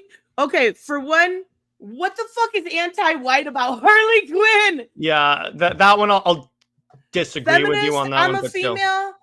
Like, I'm okay with a little bit of female empowerment if it's done right. Nothing wrong with a real feminist. Mm-hmm. I'm not talking about Twitter There's feminists. So few, but okay. That's what I'm saying. Like, those feminists have given real like feminism a bad name. Like, what is it? Third wave, whatever. I don't know. But no, it's not anti-white. This is all like buzzwords people throw around that are wild to me. Like, I got the anti-male one kind of with Wonder Woman. I don't get it with Harley. Harley's just like craziness. Like when you're talking about Bane having a small dick, like that's just funny. It's like Joseph said, again, either laugh or move along. Yeah, I move along. I stopped watching that show as soon as I saw the trailer for the Valentine's Day special. I don't want to watch. Oh my god, it was so good. I don't want to watch a DC orgy. Because that's what it was for my And his personal white people problems. Oh my god, that's funny. What? You're a strange fellow. No, I'm just kidding. We all have our own thing. I have no problem with that. Like, sex is not a weird subject that needs to stay away from superheroes. Like superheroes. No, but I'm saying going that crazy with it, I'm like, no, I'm done. I'm out. Wait. But it's Harley and Ivy. It's just because it works for the characters. Does that mean I wanted a Superman in a superhero show? That's what I'm saying. There are people that like the wild and crazy. Mm-hmm. There are people that like the straight edge stuff. Like, it's just a difference in personality. That's why the variety's got to be there in order to make all types of people happy. Gary said Tobias Whale, best live action DC TV villain. DC does not care about representing all fan bases. Trust me. If they did, they wouldn't spend so much time insulting people who like Superman and Wonder Woman together. Trust me, because the creatives are really mean about that. Tobias Whale from Black Lightning. Also, I wanted to mention why Gary said it. Yes, very, very good representation of that. But what do you mean specifically? Because a lot of DC creators like Tomasi, like Jurgens, are on a record saying that like Superman and Wonder Woman is just fanboy porn. And then really? in their book, because here's the thing. Here's the funny part, because my co-host and I recently reviewed the entire Superman Wonder Woman run from the New 52. Tomasi sabotaged that book. My tin hat is that he did intentionally. Here's how I know that. So in the book, this was around the time that Wonder Woman became the god of war in the Wonder Woman book. So at the end of Volume 1 by Charles Soule, they reference it, and Superman's like, okay, that's fine. I trust you. It's all good. Then Tomasi gets on the book, and then he retcons that actually Clark was a little peeved at that. He's like, I can't believe you didn't tell me. And I'm like, literally, it said in the first volume, dude. Read the book. And then he put in all of this useless drama in the book because he's like, okay, there's no drama, there's no story. There was drama the entire book. The entire book there was drama. She almost killed him when he was turning into Doomsday. That's how I know he either was intentionally trying to tank the book to get it canceled, or he just didn't read it. Either of those is a realistic option. So I'm like, at this point, that's why it's gotten to the point where if I'm so are you one of those people that you want creatives to just shut up with their opinion? No, I'm telling him you can have your opinion, just don't be insulting to the fan base about it. Because if you say, hey, it's not really my type of thing, okay, that's fine. I can buy that. But when you say, when you basically say it's fanboy porn, I'm like, no, sorry, dude. No. Yeah, I get that. I get that how that could be rude, but at least what they be actually nice. Said? Mm-hmm. Yeah, he actually said that. And by the way, I got to call out the Green Arrow artist for Dawn of DC, because when it came out that Snyder had an idea of Snyder was to have Wonder Woman, to have the gods be Kryptonians. Rejected idea, by the way, by Snyder. It was just a thing that was thrown around.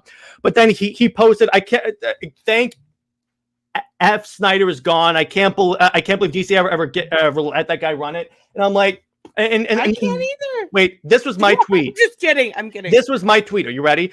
I think it's extremely unprofessional for one DC creative to bash another person's creative choice. You could say it's not for me, but if you're attacking a creative because they had a different take on the character, I'm sorry, that's a bit much.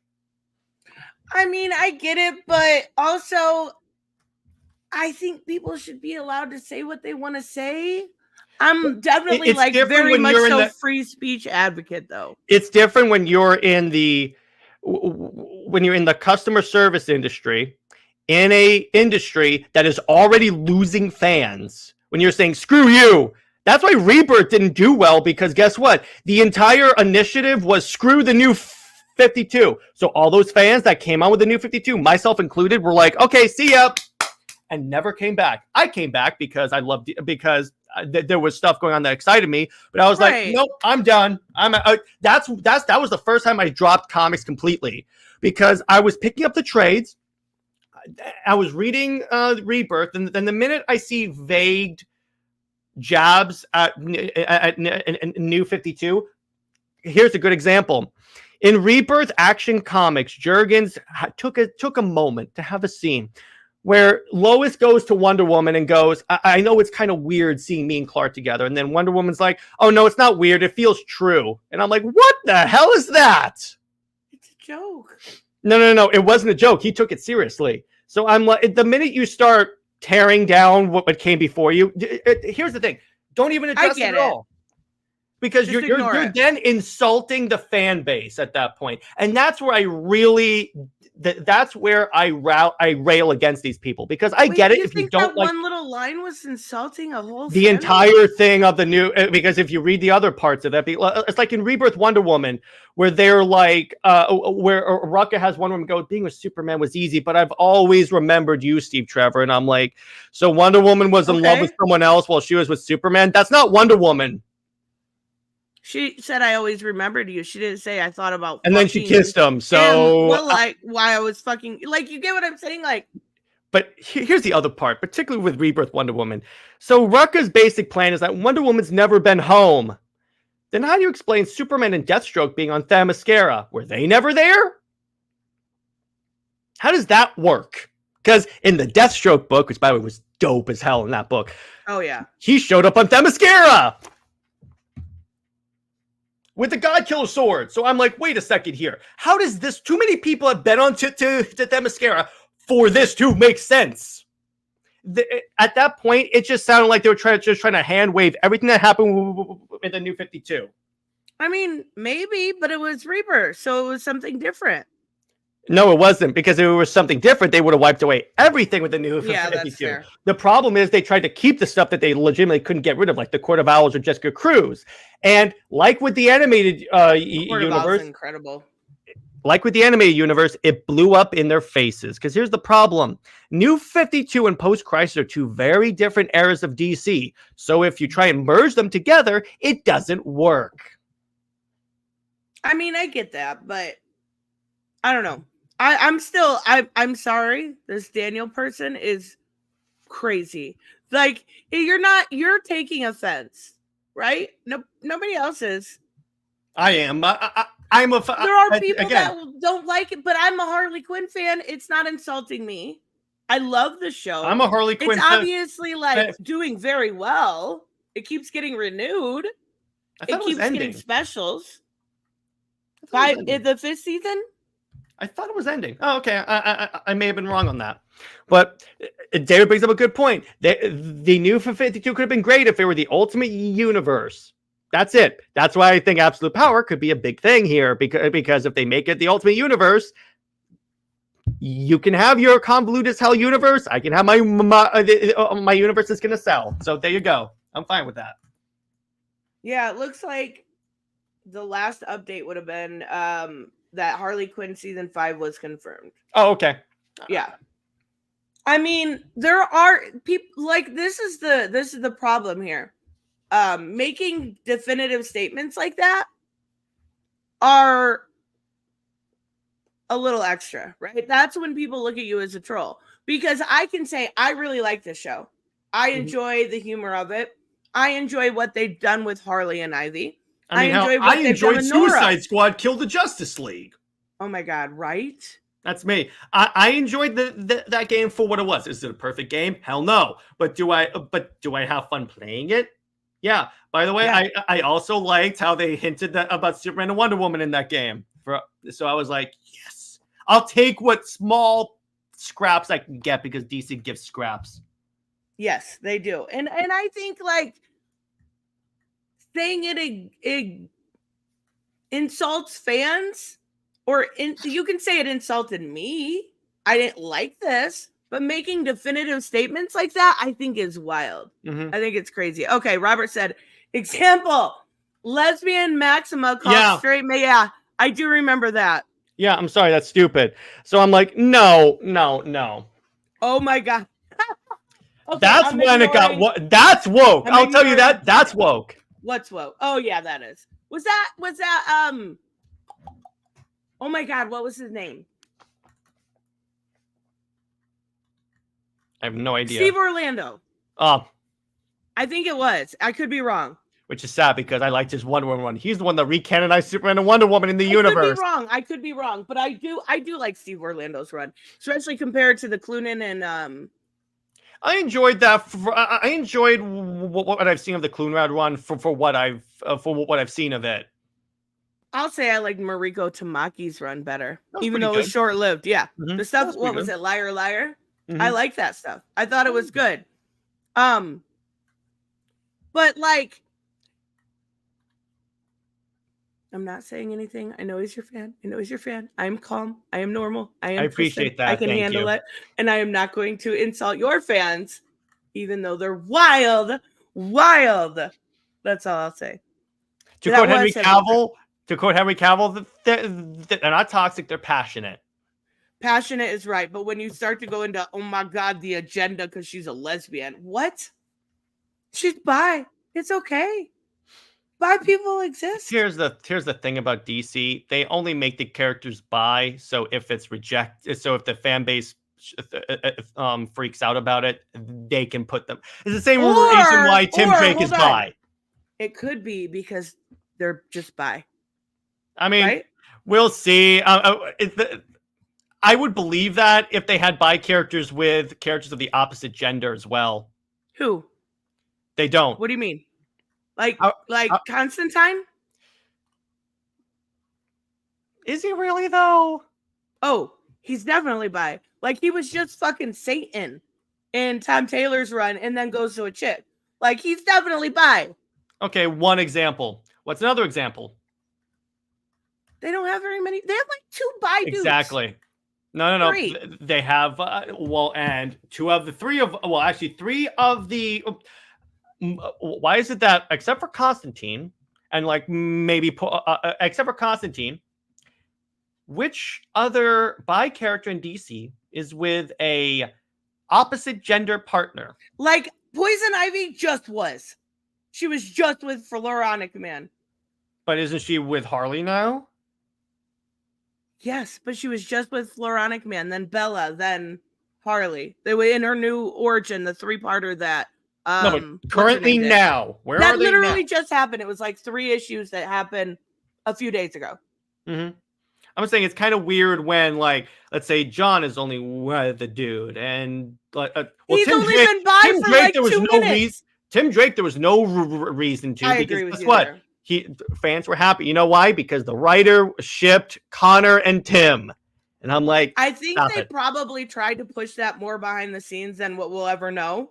Mm-hmm. But Tim, I can agree with you on. With Alan Scott, they went full gay, so at least they pulled the trigger there. Yeah, and here's the thing. Which made more sense to make him bi as compared Thank to you, New 52! Because that's where that version of the character comes from. New 52, Earth 2! Right.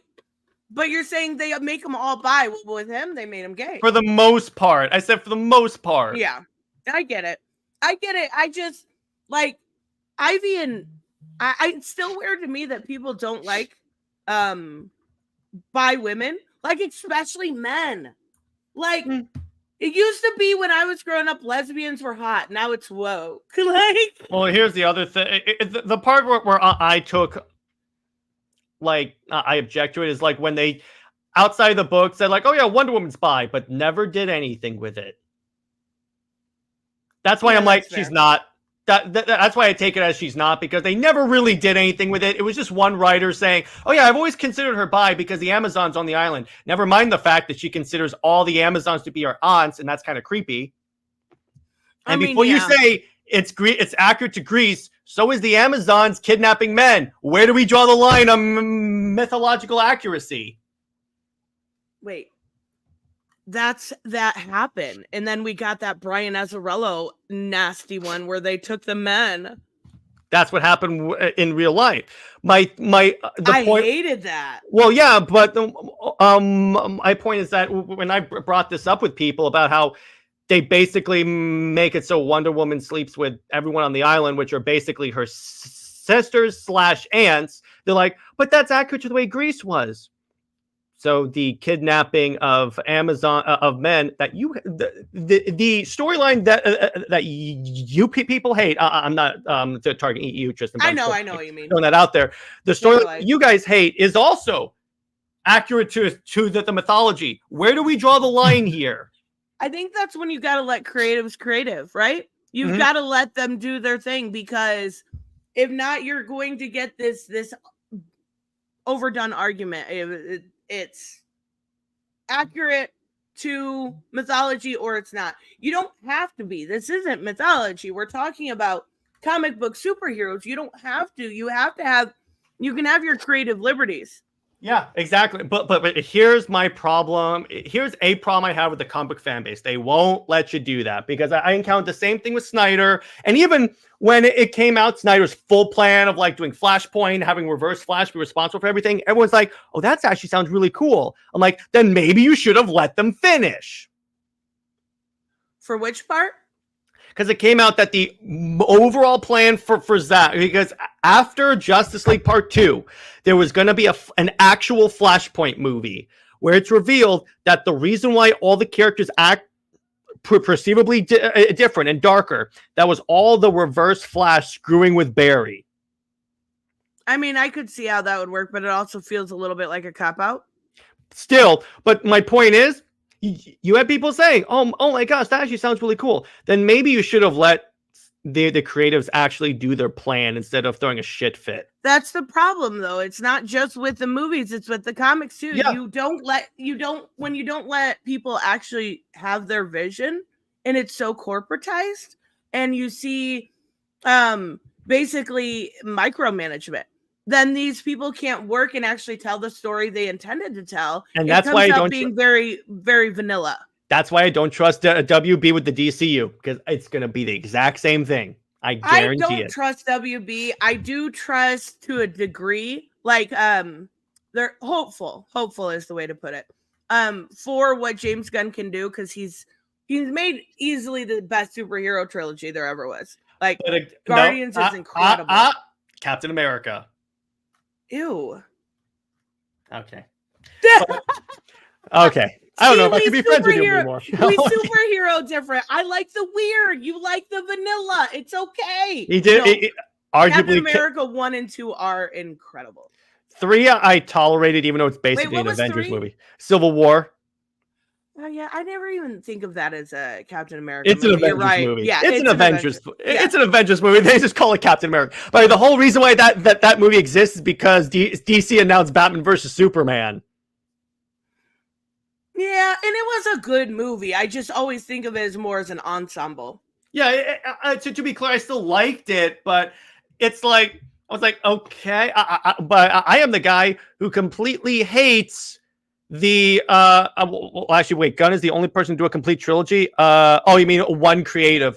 That's kind of true. Yeah, but again, but I'm like, see, the reason why Gunn is, if we're taking that, the Guardians movies are the reason why the MCU became a joke fest all the time. So I'm like, so to a degree, Guardians wasn't a joke fest. It had heart.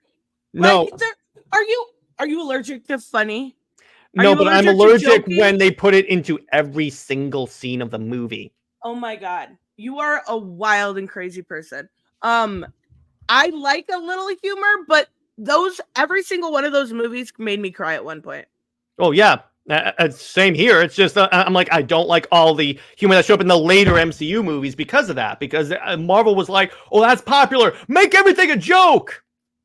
What? So you're blaming Gunn for because that's where it started. MCU? That's where it started. Oh, that's crazy. I do blame Gunn movies. For everyone trying to bring in good music. Like, I love his soundtracks. Look at the MCU pre-Guardians. Yes, there was humor in it, but it was less like, we're in the middle of a battle fighting genocidal monsters. Let's take a moment to make a stupid pun, or let's make a sexually explicit joke. It was more like appropriate humor. But after that, it got too much in the infantile stage. And that's why I like the Captain America movies more, because they weren't that. Yeah, I think that's fair. See, I just again, I think it comes down to fanning different. What characters appeal to you? And I get, like, Superman is a big appeal. He's got a mass audience, but I'd rather see Bartman. I said Bartman. I fucking said Bartman. Who is that? Speaking of which, do you know what I had to review for April Fool's positively was Blank Man. Have you ever seen that movie? No. It's the worst thing I have ever seen, and this is including Justice League. It is the worst thing I have ever seen. Is it a superhero movie? Kind of. It's making a joke about superhero movies, but I'm just like, I freaking hate this. Oh my god! Is it worse than Catwoman? Yes, I know, because so for April Fools, for the month of April, what we did for movie night is we reviewed all the bad superhero movies. Like we did X-Men Origins, we did Catwoman, where she gets her powers by being breathed on by cats. That's interesting. And Tebby was there in the chat. He saw me break with Blank Man. It was so bad. But it's like, to my point, that's why I like the Snyder's DC movies. In addition to, there was this other quality of the DC movies. So the reason why I like DC more than Marvel when the original movies is because I've always been a fan of Greek myth. And DC has always been like the one that is most like that. I mean, they live in a satellite above Earth that's basically Olympus. And Snyder kind of leans into that mythological gods amongst men thing, particularly in the Snyder cut. So I was like, okay, you know what? He's doing it really well. And then it's like, after that, it's like all the movies after that. I mean, Aquaman I got because they were just playing off of the version of Aquaman that Snyder actually started. So that's the funny part. I always tell people, all the versions of these kids that you like I guarantee you, WB would not have, if it were any other creative, they would not have cast Jason Momoa as Aquaman. Would not have. He did make Aquaman cool again. Exactly. Thank you. Thank you, Zack Snyder. It's like my favorite Aquaman line from the actual version of Justice League is when he gets caught by Cyborg and he goes, "My man." I'm like, yes. My favorite. He did do a great job with some of those. Some of his castings were right on. Some like Ezra's the only one where I'm like, I could see why people don't like that, but everyone else, I was like, okay, I could see this. My favorite Affleck line is when Flash goes, "What are your superpowers again? I'm rich." Oh, I like that line too. That's a good one. That is so good because that's Batman. And then remember, it's kind of funny when I was watching the Snyder Cut. The one thought that went through my mind is that, why did they change any of this? Because if you notice about, I get that like some people think like Snyder's movies are all dark and dreary and stuff, but when you actually watch the Snyder Cut, hint, hint, we have to do a review series on the Snyder Cut parts. It kind of isn't. It's very hopeful. Oh my God, we watched a different movie. The Snyder Cut. I'm not talking about BVS. Okay, the Ray Fisher stuff. I would have to we just need to do the review so I can rewatch it. That's why, because and I can maybe give it a little bit more credit, but I just Man of Steel poisoned it for me. Well, here's the thing about it. When you watch the Snyder Cut, I mean, a lot of people, I'm not saying that this will happen with you, but you had some people that when the Snyder Cut came out go, okay, I get what Zack was going for now, because that is the summation of Superman's arc in that movie, and you kind of are able to appreciate it a little more. So my hope is that when you rewatch that with me, you can kind of maybe appreciate what happened with Man of Steel a little bit more. That's fair. Blank Man. See, everybody fans different. Blank Man was awesome, and Constantine, Keanu Reeves. That was a good one. I like that movie. No, it was not. Constantine should not. No, that was a good movie. I really like that. Oh, I hate that. I don't hate that movie. I hate that it's called Constantine. I mean, I hate that it's supposed to be a DC movie and it's not the fucking character at all. Wait. Here's the thing about it is that. Wasn't that during the time when Vertigo was separate from the DC continuity, though? Yeah, that's fair. It's pre-Flashpoint, so it's not like it's not. That's why I wasn't like, well, Batman didn't show up because he's not in this universe. And that's fair. I just don't think that that's at all like the character, which is fine. And I'm like, to be clear, no, but again, I'm like. Yeah, I see where you're going for with that, and I'm like, okay, fine. It was a good movie. It was a good movie. I will take away that. It was a good movie if it was called Random Keanu Reeves movie, right? Like, it's called Magic John Wick. That's what. Yeah, there we go. Magic John Wick. That works perfectly. All right, guys, we are going to wrap up. Jared, what do you have going on at your channel this week? Well, so in terms of for movie night, we're talking about Batman Year One, the animated movie. Really excited about that. Tonight, in a couple of hours, I have my next Under Two Capes episode where we do an MCU tier list. For my Super Wonder show, Britt and I are talking about Superman and Wonder Woman's portrayal in the DCEU. Arguably, it's good. And for my commentary video, I'm still figuring out which episode I want to do for that. And I'm probably going to do one about like the problem with about why I have concerns with the James Gunn DC movies. We'll see. Because, hey, if I go clickbait, it actually works. That's why I did I Hate Lois. So there you go. That worked. There you go. Exactly. And he's also going to show up on Robert's channel. Yeah, and furthermore, the one thing I will say is that I want to thank Nerdette for helping me reach 1K on the channel just by sharing my stuff, having me on the channel. Every little bit helps, and it's really cool to be on here. By the way, The voice actor that played Darkseid showed up on my channel to congratulate. That's incredible. Yes, someone paid for a cameo, and one of my co-hosts showed up as for a cameo, and he went, "We will use the old ways," and I'm like, "Oh my now God, it's linked to the so now my channel great. is linked to the Snyder Cut. I'm so That's happy. right.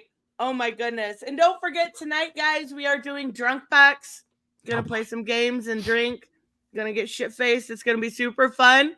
And we will see you guys next time. Thank you so much, Jared. It's always good to talk to you. Bye, guys. Yeah.